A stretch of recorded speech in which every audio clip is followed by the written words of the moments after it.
తిరుపతి లడ్డూలో 100% కల్తీ జరిగింది. ఎన్డీడీబీ ఇచ్చిన రిపోర్ట్స్ ప్రకారం అయితే Animal fats, Pig fats, fish oil ఇలాంటివి మిక్స్ చేసినారు. రీసెంట్ గా స్పెషల్ ఇన్వెస్టిగేషన్ టీమ్ SIT ఇచ్చిన రిపోర్ట్స్ ఏంటంటే 1 లీటర్ మిల్క్ కూడా లేకుండా, బటర్ లేకుండా గీ అయితే తయారు చేస్తున్నారు. ఈ ఫేక్ గీలో vegetable oil, palm kernel oil, అది ఎగ్జాక్ట్ గా గీ లాగా కనిపించడానికి, స్మెల్ చేయడానికి కొన్ని కెమికల్స్ యూజ్ చేసినారు.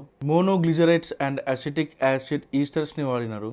అసలు ఎనిమల్ ఫ్యాట్స్ వాడినరా లేదా పక్కన పెడితే కల్తీ అయితే జరిగింది.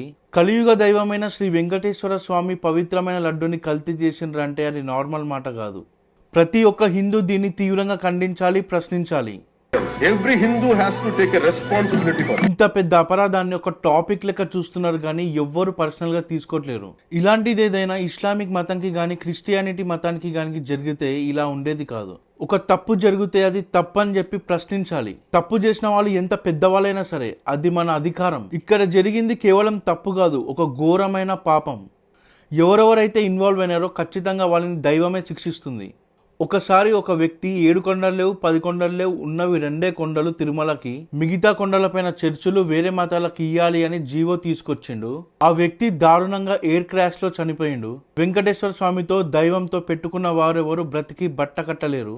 ఇక మీ పరిస్థితి ఏందో మీరే ఆలోచించుకోండి. ఈ విషయంలో ప్రతి ఒక్క హిందూ రెస్పాన్సిబిలిటీ తీసుకోవాలి. ఈ వీడియో ప్రతి ఒక్కరికి షేర్ చేయండి. ఓం నమో వెంకటేశాయ. జై శ్రీరామ్. జై హింద్.